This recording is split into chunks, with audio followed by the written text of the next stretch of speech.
За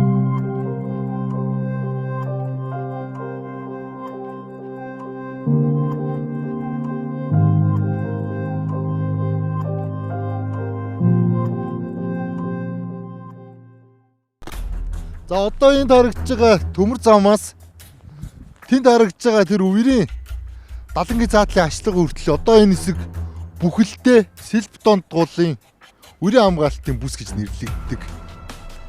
Цаанаас одоо үерийн ус орж ирэхэд энэ талбайг бүхэлдээ ингээ хоригдлогдох ёстой. Тэгээд цаашаага их тавны гүр өнгөрөөд ингээ явах ёстой ийм зориулттай талбай байсан. За энд бол Нийс дүүргийн засаг дарга нар газрыг анхнаасаа хууль зөрчиж олгоод одоо энэ ард харагдж байгаа 650 айлын 4 блок Аквагартен гэдэг хотхон босоод. За энийг энэ анхнаасаа хууль тогтоомж зөрчиж олгогдсон учраас хүмүүс авилга хороол гэж нэрлэдэг байгаа. Одоо ч ийм шүүхийн маргаантай байгаа ийм хотхон. Тэгэхээр энэ удаагийн тусгай сурвалжид энэ сэдвэр хүргэнэ. 2006 оны 8 сарын 23 Мигомби инх болтын тэргүүлсэн засгийн газар 40 мянган айлын орон сууц хөтөлбөрийг хэрэгжүүлэх тогтоол гаргалаа. 2007 оны 7 сарын 4 засгийн газрын 40 мянган айлын орон сууц хөтөлбөрийг хэрэгжүүлэх ажлын хүрээнд тухайн үеийн хаалт дүүргийн 1-р хороо Төв Зингэлт хүрээлэнгийн хойно төмөр замын урд талд 11.8 га газрыг Монгол Солонгосын хамтарсан MNG Construction компани ашиглуулах нийслэлийн иргэдийн төлөөлөгчдийн хурлын тогтоол гарлаа. Санал оруулсан хаалт дүүргийн засаг дарга Загжав тогтоолыг баталсан нийслэлийн иргэдийн хурлын дарга Бэлэг засгийн газрын 40 мянган айлын орон сууцны хөтөлбөрийг хэрэгжүүлээч гээд одоо дүүрэг нийслэлийн удирдлагууд санал тавиад өнөөдрийн энд Аквагард нутган босч байгаа газрыг бол орон сууцны зориулалтаар анх олгосон баг 2007 оноос өөрсдөө санал болгосон. Тий, тэгээд дуудлага худалдааных нь анхны үнийг одоо баг Монголд анх удаалт төлсөн газар баг шүү. Тухайн энэ 2007 онд 207 сая төгрөг гэдэг бол асар их мөнгө. Тэр мөнгийг төлөөд 40 мянган айлын орон сууцны хөтөлбөрийн хүрээнд орон сууц барихаар олгогдсон.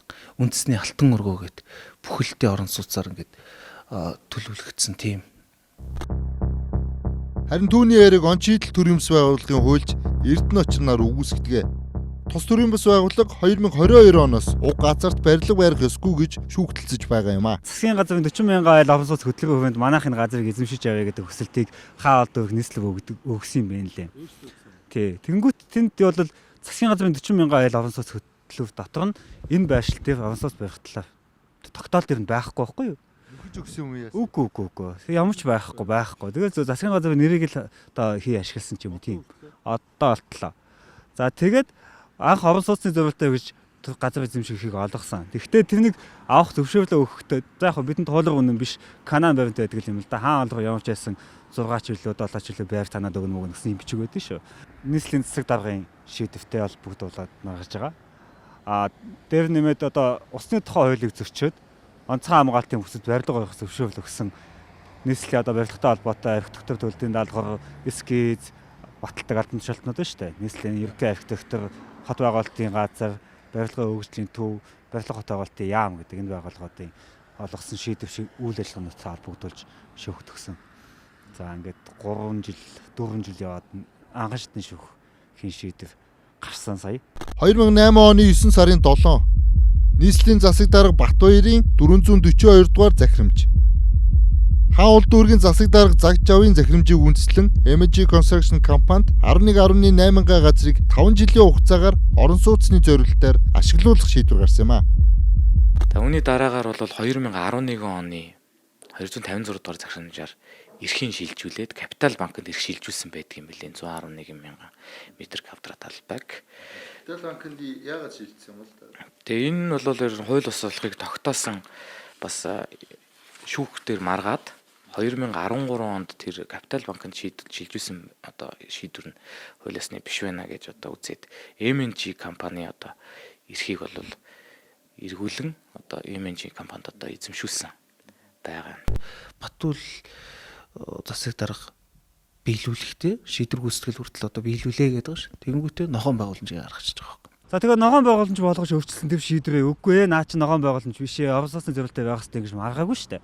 Ногоон байгууламжаа эзэмшээд яваад байсан. Батүлийн алдааг дараагийн хүрнэл зассан гэсэн үг. Батул засаг дарахын үед бахад ингэж хуваагдаж гарч ирж байсан. 2018 оны 11 сарын 27 нийслэлийн засаг дарга Суу Батуулдын 1111-р захирамж.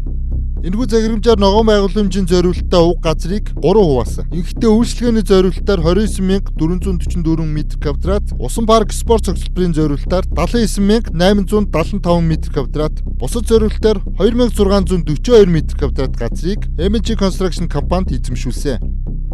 За ингэснээр Улаанбаатар тусан парк байгуулахна гэдэг ойлголт эндээс гардаг. Одоо та бүхэн харж байгаа энэ цагаан будган нарилцсан хашаанууд шүү дээ. Энэ хашаанууд дээр чинь анхны нөгөө зар сурчлагаа гарч эхэлсэн шүү дээ.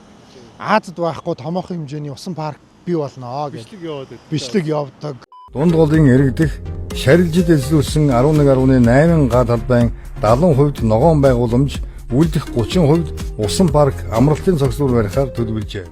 Бидний зөвхөн зурагтнаас үзэж болдог тэр далайн ирэг байна. Далайн ирэг дээр гулгах, серфинг хийх энэ бүх зүйлүүдийг бид өнөөдөр бодит амьдрал болгохоор MNG Construction сэтгэл шуудуудад байна. Энэ замаар хүн болго явахдаа ийм болох юм байна гэдэг хүлээлт үүсэж байгаа гэсэн үг. Та чи усан паркаа биш тэрийгэ бариад шүү дээ. Үгүй хамаагүй онц шийдэл биш үү? Энийн чинь зөвшөөрлийг өгөхгүй байгаа учраас энийг барьж шүү дээ. Та энийг нэг яагаад Ингээ анхнаасаа халахвч байсан гэж ойлгоод байгаа шүү дээ. халах Усан парк одоо тэр ингээд нь шүү дээ. Гадаадын иргэнд олгож исэн үе нь одоо ашиглуулж исэн үе нь орон сууц байна те. Эзэмшснээс хойш усан парк болоод ногоон байгууламж гэж явж ирсэн барилгаа биш байхгүй. энэ халахвч биш. Халахвч байсан болбол бид нэр 2.2 тэрбум төгрөгөөр тухайн үед 15 онд ажлын зураг хийлгэхгүй. Английн Vitala Group-ээс бид нэр $800,000 төлж тэзүү хийлгэхгүй. Тийм үнэтэй халахвч байд юм уу? Тийм үнэтэй халахвч байхгүй ш. Тэгвэл бид нэр өнөөдөр одоо хайсан гээд усан паркын тоглоомороо номер 1 компани руу гэрээ байгуулж мөнгө шилжүүлэх юм урьдчилгаагаа. Ийм үнэтэй халахвч би амьдралдаа үзээгүй. Тийм ямар ч тэрбумд нь тэгж халахвч хийхгүй шүү. Усан паркад 15 орчим тэрбум төгрөгийн зардал гарцсан байгаа. Одоогоор 15 баримттайгаа байгаа. 15 тэрбумаар халахвч хийнэ гэж байхгүй. 2020 оны 9 сарын 30 Батбаясгалан нийслэлийн засаг даргын үүрэг гүйцэтгэгч байхдаа Ад ороб 1155 тоод тушаал гаргаж MNG Construction компани газрын гэрчлэгээнүүдийг хүчингүй болгосон. Уг захирамжаар эдгээр газар цэцэрлэг түрээлэн ногоон байгууламж байгуулахыг нийслэлийн захирагчийн ажлын албанд даалгасан байдаг. Усан самбухын онцгой хамгаалалт бол ингийн хамгаалалт үст.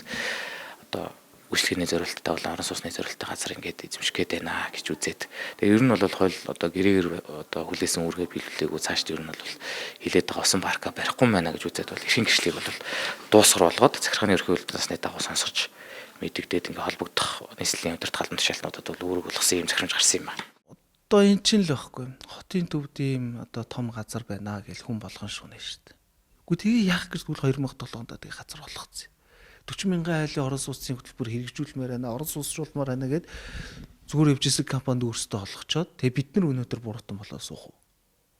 Одоо таны асуултанд би одоо юу гэж хариулах юм мэдэхгүй. Олгож болохгүй байсан газрыг танах авцсан юм шүү.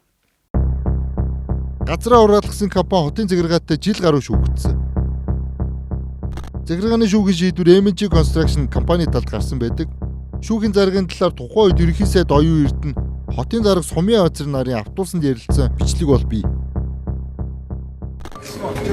Усан юуны зориулалтаас орон сууц толчлоо гэдэг баахан Монголд 11 төдөө ирсэн.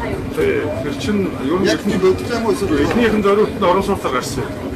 Тийм бол 2008 орон сууцаар гараад шүүхтэй шүү. тэгээд хүчингү болгож дахиж шүүхт сэргээд тэгээд сүүлд нь усан паркаар гаргаад дахиж шүүхтэй дахиж сэргэлээр нь орон сууц усан парк тушаал өрөөсөн буруу чиглэлээр гарсан.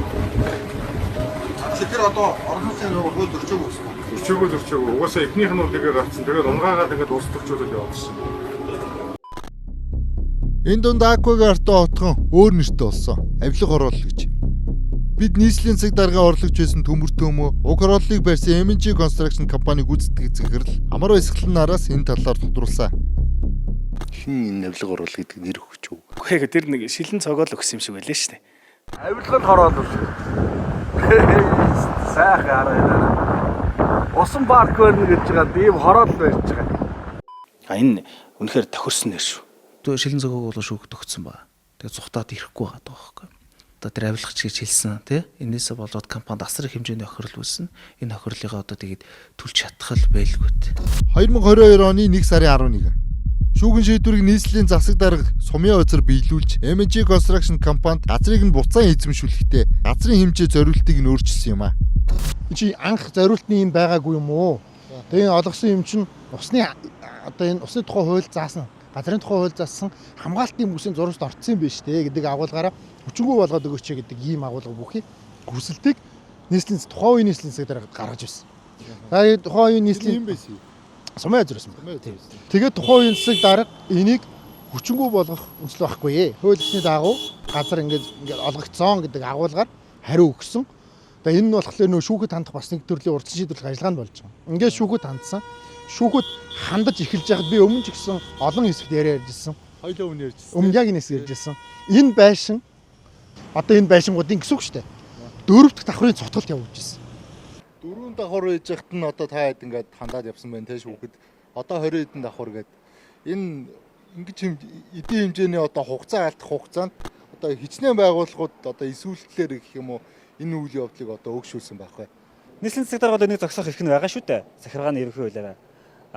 Барилгын яам бас муу адил эсвэлтгүй хийсэн. Барилгын захиалагч нь бол MG Construction, гүйцэтгэгч нь Бүүти Construction гэх компани байж.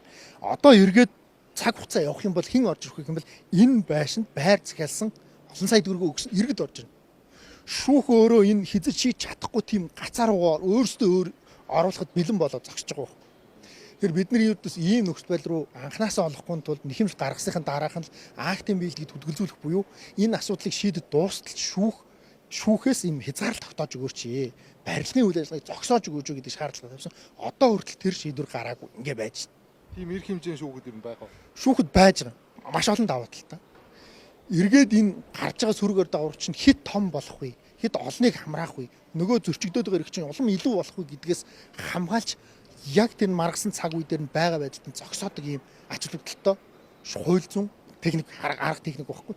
Гэтэл энийг одоо хүртэл авахгүйгээр нөгөө барилгын компаниг нь барилга барихыг нь үргэлжлүүлээд байж. За ингээд шүүх нэхэмжлийг хүлээж аваад тэр дунд нь маш олон үйл явдал болсон. Тэр дунд нь үер усны аюул болсон. За тэр үер усны аюулаас болоод Монгол улсын ерөнхий сайд, за их хурлын гишүүд, сайдууд, нийслэлийн засаг дарга албаны бүхэл хүмүүс ирээд энэ юм байна гэдэг агуулгатай юмуд яригдчихсэн. 2023 оны 7-8 сард Улаанбаатарт орсон Адар бороо 4 удаагийн үер болсон. Үерт нийслэлийн 96 хорооны 31600 өрх 364 барилга байгууламж, 300 гаруй гэр байшин сууц, 116 аж ахуй нэгж, 231 тээврийн хэрэгсэл өртөж 4 хүн амиа алдсан юм а. 21 байршилд гудамж зам талбай усанд автаж 74023 хэрэглэгч цахилгаангүй болсон. Энэ бол Улаанбаатар хотын инженерийн бэлтгэл арга хэмжээ буюу үерийн байгууламжийн чадварт дүн тавьсан хохирол байсан юм а. Нөгөө түгээр замбраагүй газар олгосны горыг иргэд хүртсэн сургамж байлаа. Энэ хэсэгт юу ярих хэрэгтэй байсан гинэ? Тэгсэн чи юу болгоцсон гинэ? Энэ хуучин далан бол юм байхгүй юу? Уул нь энэ хэсэгт болохоор усан сан байх, одоо ус хөрөмтлөгдөх зориулттай тийм талбай байсан байхгүй юу? Задгаа талбай. Ер нь бол тэгж төлөвлөсөн байсан. Тийм анханасаа тэгж төлөвлөсөн байсан. Одоо үерийн хамгаалтын далан болохоор яг энэ юуны одоо төмөр замын далангаар явж байгаад яг энэ хэсгээс энэ ерөө одоо нөгөө инх тайвны гүрэн доогоор гардаг байхгүй юу? Ингээд одоо ингэж өргөн явж байгаад ингэж гардаг байхгүй юу? Нарийнсч гарч ирдэг. За энэ дээр нөгөө аква гарден гэдэг ингэ зүйл ингээд баригдсан. Тэгээ энийг барихуулахын тулд 2013 4 онд энэ дунд голын үерийн хамгаалтын системийг төлөвлөсөн юм билээ. Гэхдээ тэрийг бүр зохион байгуулалтад төлөвлөсөн. Албаар ингээд нөгөө сэлб дунд голын одоо юг нарийнхан болгоод үерийн хамгаалтын далангийн ингээд тотгошин шахаж байгуулад тэгээд тэрүүгээр болохоор яасан бэ гэхээр одоо энэ хэсэг газрууд тэгээ энэ Алтан хотхны энэ Riverstone-ы газрууд гэд энэ бүх газруудыг чөлөөлөд ингээд одоо суурьшлийн болгохоор одоо өмнө нь бол одоо зарим хэсгүүд нь одоо юу гэсэн гэсэн үг шүү дээ. Голын татан байсан гэсэн үг байхгүй юу? Тэрийн татам дундуур нь ингээд үрийн далан бариад тэгээ шороо овоолж агаад ингээд барилга байгууламжаа барьсан. Тэгэхээр энэ бол нөгөө олон жилийн ийм зохион байгуулалттай одоо юу гэдэг энэ хотын А бүст газар гаргаж авах тийм одоо үйл ажиллагаа л гэж харагдаж байгаа. 2023 оны үерийн дараа нийслэлийн засаг дарга Сумын озер уг барилгын нураан гэж мэдэгддэг. Хамгаалтын бүс дотор орж иж байгаа. Энэ чинь хэд вэ? Онцгой чинь 100 м үү 50 билүү? 50 м дотор орж ирэхэд объект 1 2 3 хүртэж байгаа. Энийг хуулийн дараа арга хэмжээ авна. Ялангуяа энэ бүсээс чөлөөлж гаргана. Тийм учраас шууд болгоно. Гэхдээ шүүхийн маргаан болон ажлаа өгсөнтэй нь холбоотой энэ ажил нь бол яваагүй. MG Construction компани эзэмшүүлсэн газрын хэмжээг багасгасантай холбоотойгоор холбогдох байгууллагатай одоо ерөн шүүгцэр байгаа. Анх олгосон 29 мянган метр квадрат газраас 7 мянгаыг нь бол яг нөгөө Сэлбэг гол дунд голын хамгаалтын бүст орсон гэдгээр хүчингүй болгосон 1200 дугаар захирамжаар. Одоо яг энэ Сэлбэг дунд голын онцгой хамгаалтын бүсэд одоо давхцуулж энэ газар эзэмшүүлсэн байна. Тэрэн дээр барилга байгууламж барьсан байна гэдгээр л ер нь бол шүүхийн маргаа явж байгаа. За энд дээрээс газар олгож болохгүй юм байна те. Тий, одоо яг онцгой яг болно болохгүй гэдэг асуудлыг бас би бол шууд хэлж чадахгүй. Танайх ч нөгөө хотын стандартын газар хэвчээ. Хот байгуулалт хотын стандартын газар. Энэ дээр бол захиргааны шүүх яаж шийдгийг бол би хэлж мэдэхгүй. Ямар ч гэсэн манайхаас яг бичгээр тайлбар өгсөн байгаа. Нийслэлийн засаг даргын 1200 дугаар захирамжийн дагуу 29,094 м квадрат газар олгосныг одоо 7,000-ыг онцгой хамгаалтын бүс гэж хассны дагуу одоо энэ архитектур төлөвлөлтийн загвар зургийг бол одоо бүхэлд төтгөлзүүлээ шийдвэрсэн А30 дахь тушаалгийн 2023 оны хот байгуулалт хотын стандартын газрын тушаал байна. Харин байгаль орчны яамны хариу туулгын сав газрын захиргааныхан усны хамгаалтын бүсэд газар олгосон уг асуудлаар авилгатай тэмцэх газарт хандаад баггүй хугацаа өнгөрч байна.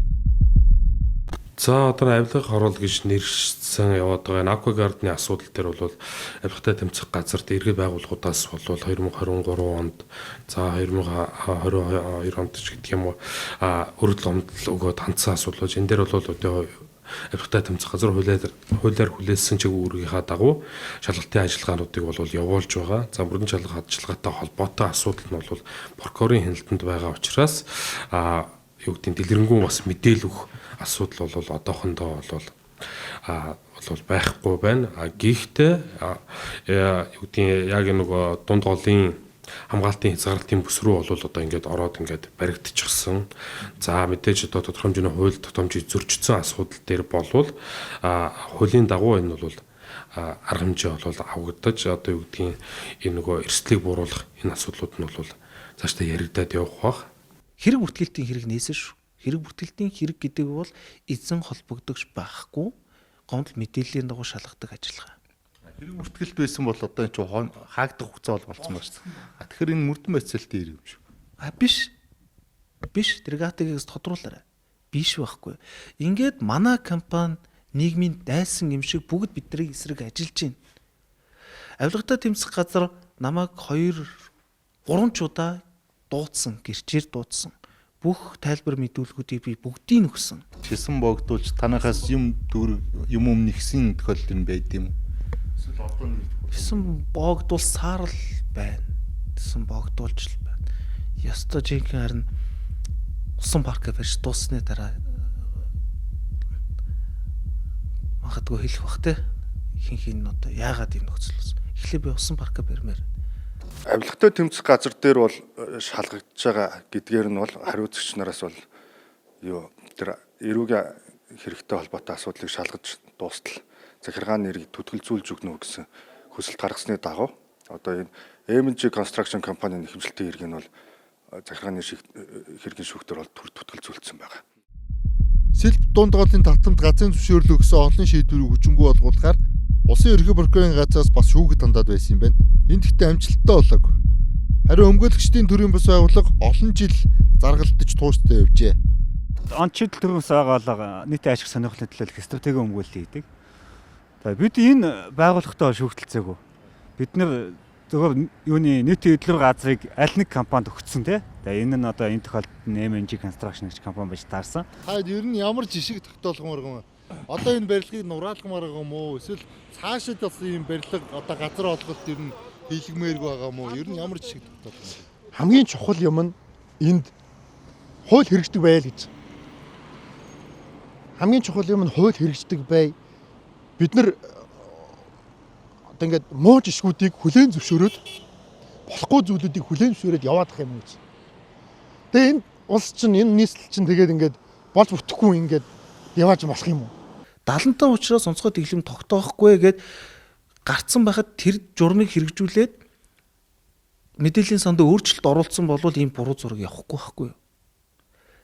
Энийг шүүх шийдсэн гэж би танд хэлээд байгаа. 2021 оны 3 сарын 3-нд шүүх шийдсэн. Дахиад яваагүй гэсэн.